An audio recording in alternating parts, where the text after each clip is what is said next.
é um método mais vamos estudar ocasionada por protozoários. Quem chegou até aqui, faça um favor para mim, no comentário dessa videoaula, bota lá ok, bota só um okzinho que eu vou saber que você chegou até aqui e não desistiu no meio do caminho, certo? Isso vale para todos vocês, segundo A, B e C. Então, a primeira doença que vamos ver é conhecida como amebíase, certo? E é ocasionada por amebas. Então, ó, o agente etiológico, eu botei só aqui, causada por, mas poderia colocar, o agente etiológico é entamoeba histolítica. Isso aqui é o agente causador, agente etiológico da doença, que é conhecida como amebíase, certo? Olha o ciclo dela, é um parasita monoxênico. Então, ó, o que é um parasita monoxênico? Citei lá atrás para vocês na nomenclatura, por isso eu disse que era importante a nomenclatura antes de virmos aqui estudar as doenças em si. Então, ó, percebam aqui o ciclo da amebíase. Primeiro eu vou demonstrar logo aqui essa imagem mais à esquerda, porque ó, olha os fatores que estão ligados à propagação dessa doença. Então, ó, contaminação de alimentos e água. Então, essa água ou os alimentos vão estar com cistos da ameba. Então, a pessoa, quando faz a ingestão de algum alimento ou de uma água que não está tratada e tem cisto das amebas, esse cisto vai entrar num aparelho digestório da pessoa. Então, percebam aqui, já nessa imagem aqui, o caminho que esses cistos fazem. Então, adentrou pela boca. Então, a boca aqui, ó, foi passando por esse tubo que é chamado de esôfago. Então, desceu pelo esôfago, chegou ao estômago. Após o estômago, tem o intestino delgado. Os cistos aqui estão passando, ó, intestino delgado. E aqui já é o intestino grosso. Esse amarelinho aqui já é o intestino grosso. Então, o cisto, quando você faz essa ingestão, ou a pessoa que está contaminada pela ameba, a pessoa ingeriu pela boca, passou pelo esôfago, chegou no estômago, também está passando o cistozinho aqui, ó, pelo intestino delgado. Então, quando ele chega já aqui no intestino grosso, ele vai ser rompido. Então, passou já da fase do intestino delgado para o grosso, transição do 2 aqui para o 3, é quando está acontecendo o processo de eclosão do cisto, certo? É o que está sendo demonstrado aqui, ó. O cisto está sendo eclodido e vai estar lançando no intestino dessa pessoa as amebas, certo? Que é conhecida também essa ameba como uma forma vegetativa. Por que forma vegetativa? Porque é uma forma que ela se multiplica e vai poder se alimentar. Então essas amebas vão começar a se multiplicar e se alimentar dos vasos sanguíneos e do sangue, da parede do intestino, dessas pessoas que estão infectadas por essas amebas, certo? Então, novamente, ó, os cistos vão passar pelo estômago, pelo intestino delgado e vão ser rompidos aqui já na porção do intestino grosso, certo? Então, ó, completou o ciclo, passou da parte aqui, ó, das formas vegetativas das amebas, elas vão se encistarem novamente, ficarem na forma de cisto, serem defecadas nas fezes e, se as condições sanitárias não forem adequadas, esse ciclo vai permanecer. Esse ciclo pode ser simplesmente encerrado a partir de medidas sanitárias corretas, lavagem de alimentos, fervura de água, tratamento de água, então as pessoas não pegariam com facilidade. Por isso são conhecidas como doenças sociais, porque estão associadas às condições de vida das pessoas limitadas, quando não tem saneamento básico, quando as moradias são inadequadas, então as pessoas podem pegar essas doenças com a maior facilidade, certo? Então, há duas fases nessa doença, que é a vegetativa, que eu demonstrei aqui para vocês, ó, está aqui, essa forma vegetativa, o cisto foi adentrado, ele se rompeu e formou essa fase vegetativa, que também pode ser chamada de trofozoito, certo? Forma vegetativa ou trofozoito. É a fase que o organismo causador da doença, o agente etiológico, se locomove, se alimenta e se reproduz. E já na forma de cisto, é quando ele não está se alimentando, nem se locomovendo, é apenas a forma infectante, certo? Então, o cisto, quando se rompe, forma fase vegetativa. Essa forma vegetativa pode se encistar e se propagar. No caso, a propagação vai ser a eliminação das fezes e propagação do seu ciclo. Então, continuação dessa doença. Essas amebas, elas são hematófagas, ou seja, se alimentam de sangue no interior do intestino, certo? Se alimentam de sangue, então vão também romper um pouco os vasos sanguíneos que estão presentes aqui no intestino grosso, certo? Então isso vai ocasionar algumas lesões com úlcera no intestino das pessoas e vai ocasionar também o aparecimento de sangue na mucosa do intestino. Em algumas pessoas essa doença pode ser assintomática, as pessoas não podem ter sintoma nenhum. Já em outras podem provocar alguns distúrbios, dependendo da localização do parasita. Então percebam, esses parasitas estão aqui no aparelho digestório da pessoa, mas eles podem migrar, como estou demonstrando aqui nessas setas para vocês, para o fígado, para os pulmões, para o encéfalo, para o cérebro aqui no caso. Então eles podem migrar de acordo com a sua característica, certo? De acordo com a espécie do protozoário que infectar a pessoa. Então percebam alguns dos sintomas que as pessoas podem ter. Quando esse parasita está no intestino, a pessoa pode ter diarreia, febre, dor abdominal, anemia. Quando migra para o pulmão, a pessoa pode ficar com uma tosse intensa. Quando está no fígado, a pessoa pode começar a ficar com a pele mais amarelada e uma urina escura. Quando migrou para o sistema nervoso, dor de cabeça, convulsão, vômitos constantes. Então são reflexos, são sintomas que as pessoas podem ter de acordo com a infecção com esse primeiro protozoário que a gente viu, que é a ameba, e o seu nome científico é conhecido como Entamoeba histolytica, que é o agente causador da amebíase, certo? Segunda doença, ela é conhecida como balantidiose, e essa balantidiose, o seu agente etiológico o seu nome científico aqui é o Balantidium coli, certo? Eles já são ciliados, não são mais do grupo anterior que nós vimos, que são os sarcodíneos, que são aqueles que se locomovem através de pseudópodes, certo? Aqui já são os ciliados, que se locomovem através dos seus cílios.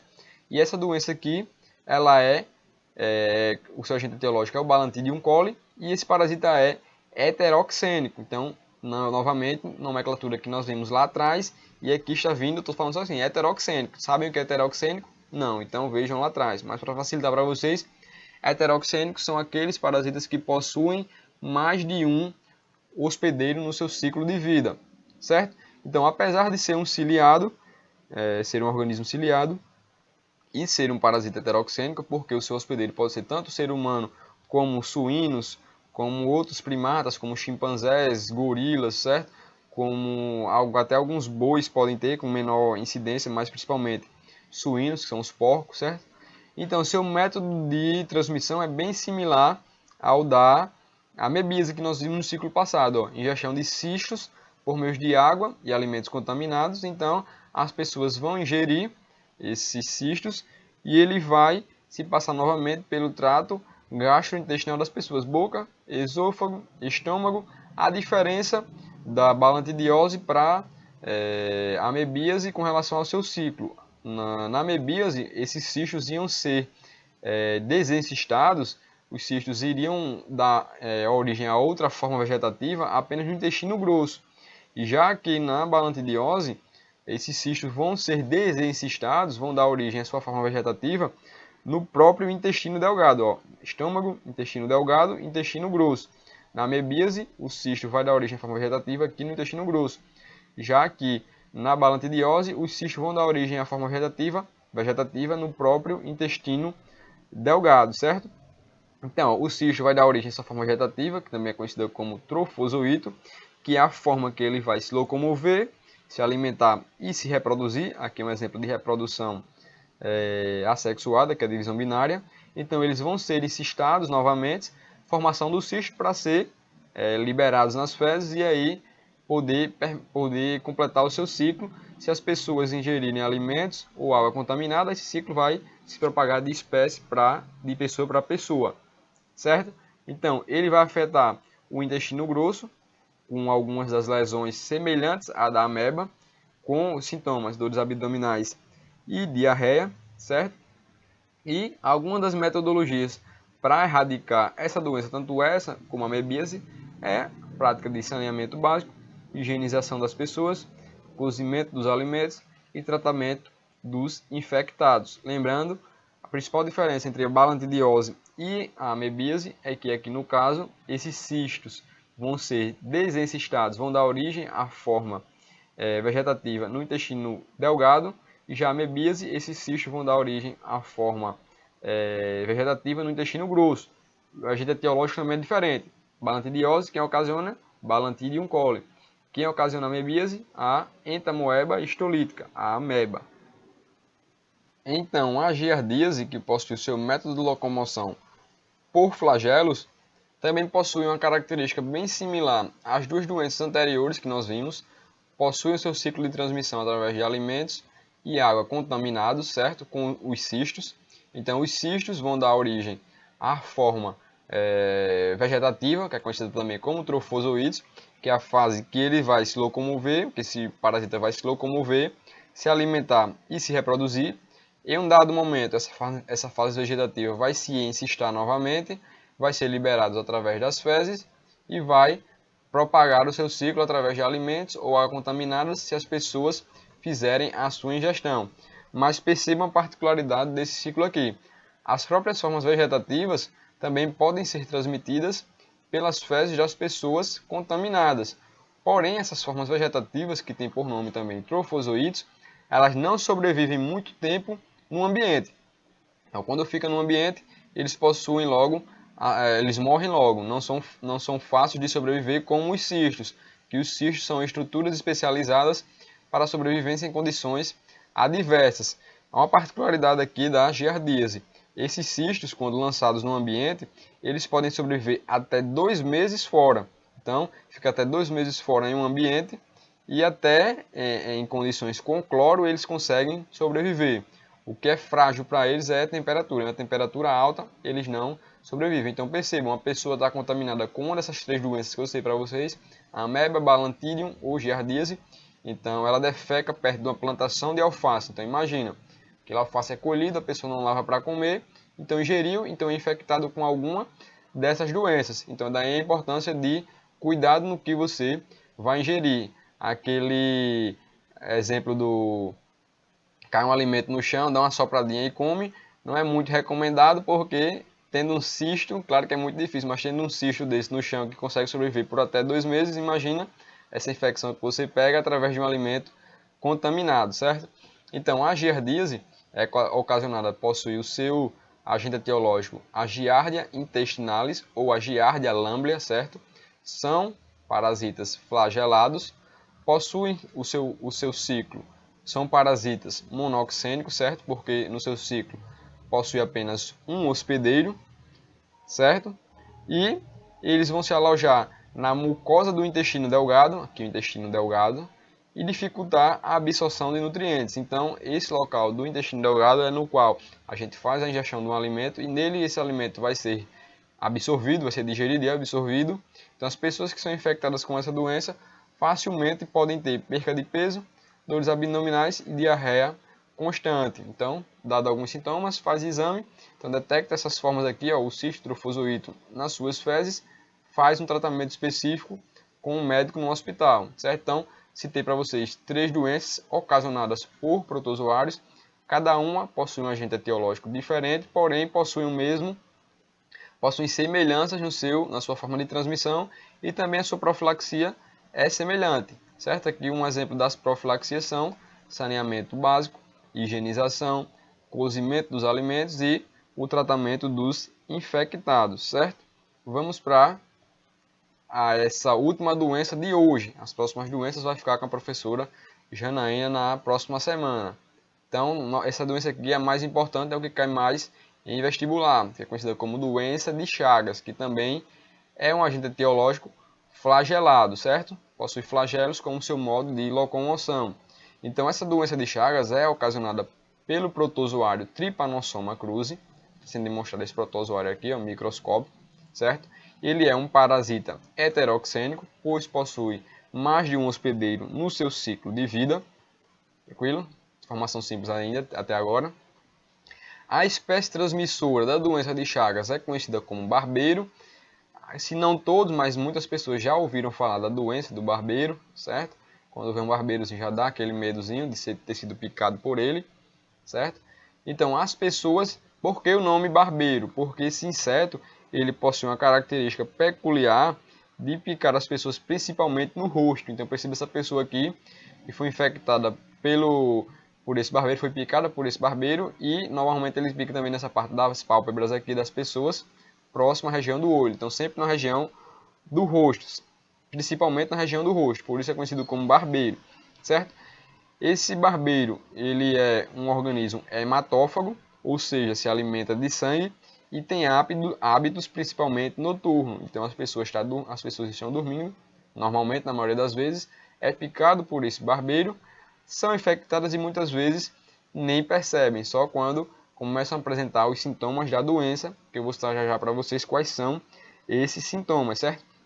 Só mais um detalhezinho interessante, essa doença é chamada doença de Chagas, porque é em homenagem ao seu descobridor, que era um médico sanitarista chamado de Carlos Chagas, certo?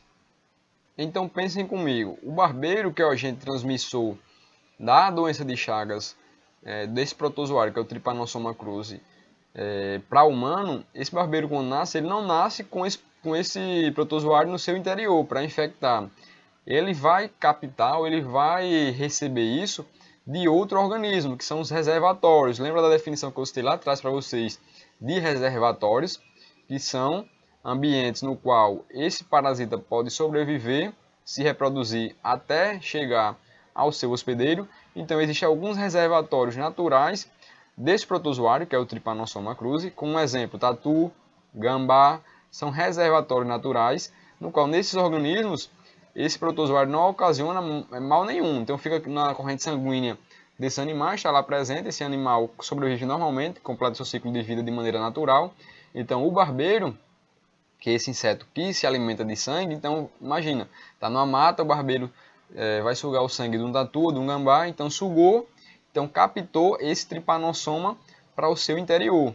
Então, à medida que ele captou, ele pode transmitir para um ser humano esse protozoário que agora está no seu interior, tá certo? Que está agora dentro dele e ele pode simplesmente transmitir, mas esses barbeiros, esses insetos, não nascem com esse protozoário, eles captam de alguns reservatórios naturais, porque esses barbeiros se alimentam de sangue, então se alimentou, então imagina, se alimentou de um sangue infectado, também trouxe junto esse protozoário. Então, esses protozoários podem ser transmitidos para humano, mas essa transmissão se ocorre de acordo com a alteração do habitat natural desses organismos, porque eles viviam em matas fechadas e ficava só ali nesses reservatórios naturais, tatu, gambá. À medida que o homem foi desmatando, foi construindo moradias próximos às matas, esses barbeiros infectados começou a infectar os humanos que estavam ali presentes, porque normalmente o barbeiro fazia transmissão para tatu, para gambá, para alguns roedores, e assim o ciclo continuava. Mas à medida que os homens começou a se aproximar do seu habitat natural, eles também começaram a ser infectados, certo? Passaram a fazer parte da sua dieta, porque eles se alimentam de sangue, independente de qual seja o sangue, se é de um tatu, se é de um gambá, se é do ser humano. Então, à medida que o seu habitat foi sendo invadido dos barbeiros, que estão infectados com essa doença, eles também começaram a transmitir para os seres humanos, certo? Então, é exemplo de locais onde esses barbeiros podem se propagar de maneira mais fácil, porque uma das medidas para erradicar essa doença é simplesmente matar o barbeiro, mas onde esse barbeiro sobrevive com maior frequência, em ambiente que os seres humanos estão, em casas de pau a pique, certo? Porque nesses ambientes, nessas brechas que existem nessas casas, é mais fácil deles se alojarem, fazerem os seus ninhos e propagarem a sua espécie, e essa espécie vai não estar infectada, como eu sei para vocês no início, mas à medida que suga o sangue de um organismo infectado, ele vai começar a transmitir para outros indivíduos, certo?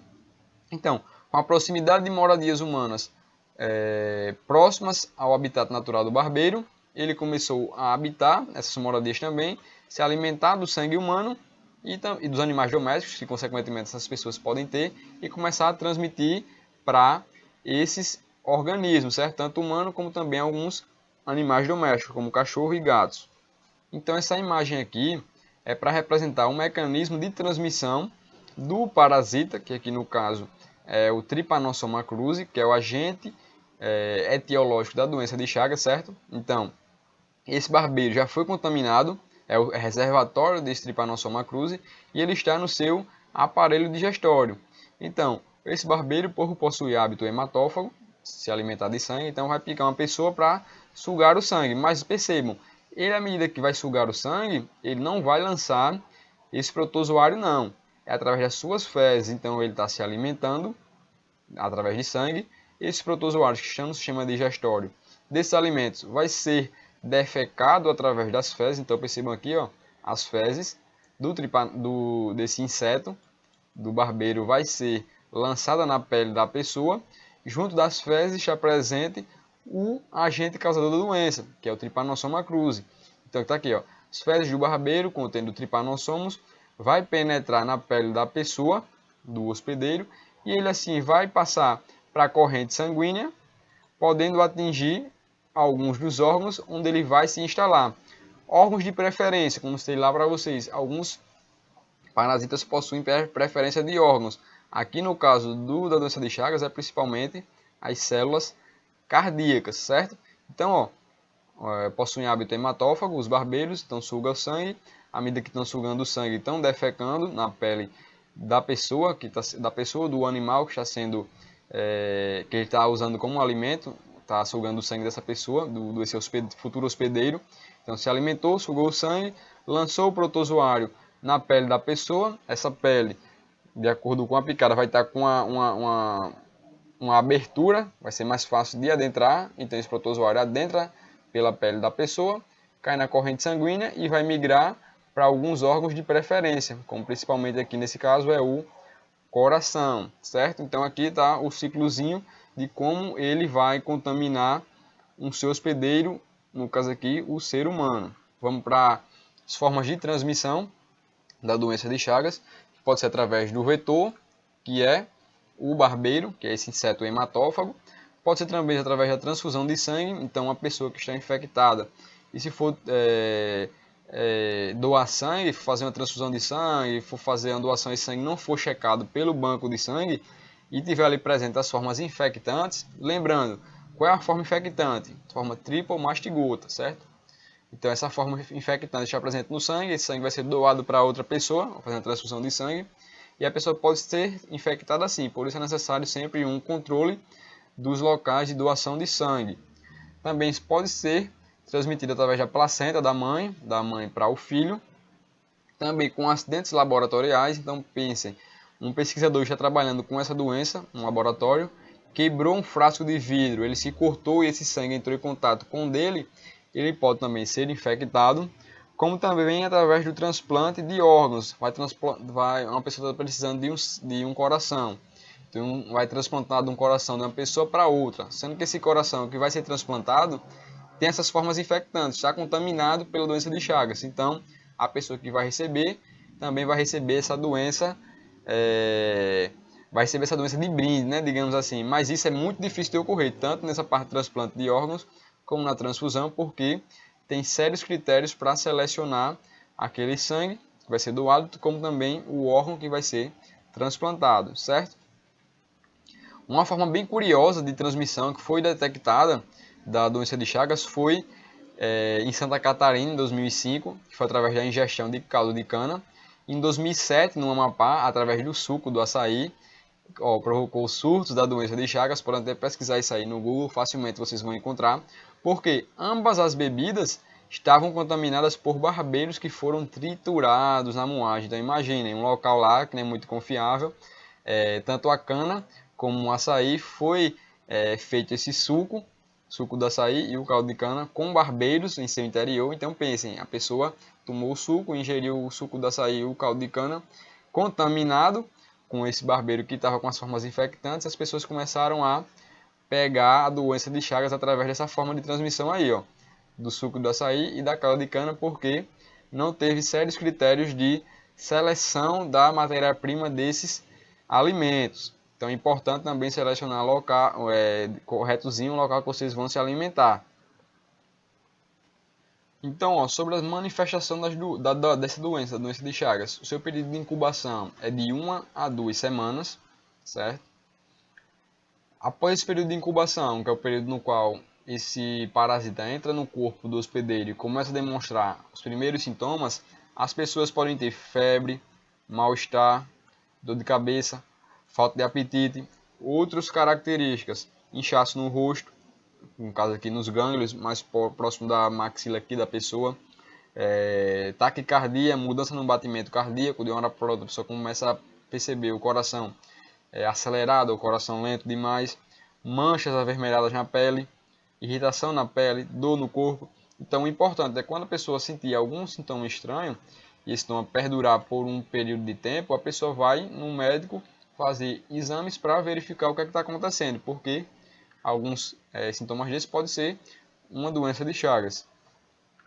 Em algumas pessoas, além essas primeiras manifestações, pode ocasionar a falência cardíaca, porque a preferência desse protozoário é pelas células cardíacas, ou também algumas pessoas que ele migram para o cérebro, ocasionar a meningoencefalite, que é uma inflamação no encéfalo, e meninges do sistema nervoso da pessoa.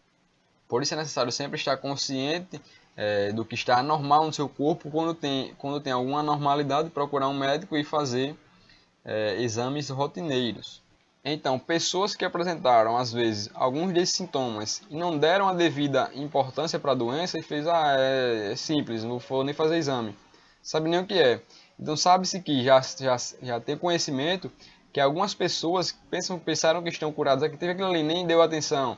Aí, estou curado, não foi nada aquilo. Então, sabe-se que depois de muitos anos, pode reaparecer novamente essa doença, porque o protozoário ainda permaneceu no seu organismo. É o que chama-se de fase crônica, e tem até o conhecimento de essas doenças que podem ocasionar 20 anos depois da sua primeira infecção. As pessoas apresentam agora problemas sérios cardíacos ou digestivos, como eu vou mostrar para vocês aqui nessa próxima imagem. Lesões no coração e no tubo digestório. Então, as pessoas que foram infectadas, não deram devida atenção àquela infecção ou àquela doença, vão ocasionar, isso é um sintoma característico, um mega coração, um coração crescido, um mega cólon, que é um intestino crescido, que é característico da doença de Chagas, coração crescido e intestino crescido, que esses casos aqui acontecem principalmente com mais de 20 anos após a infecção inicial. Então a pessoa se infectou, 20 anos depois não se tratou, não fez nenhum tipo de consulta médica, então 20 anos depois um desses sintomas são coração crescido ou intestino crescido. Por isso é necessário o quanto antes ou sempre a pessoa está fazendo exames de rotina para verificar como está a sua saúde. E algumas das medidas para evitar a propagação dessa doença, que isso é conhecido como profilaxia, é o uso de inseticidas para matar o barbeiro, que é o agente que vai transmitir essa doença para o ser humano, certo? Telas nas janelas e mosquiteiros para quando a pessoa está dormindo, está indefeso.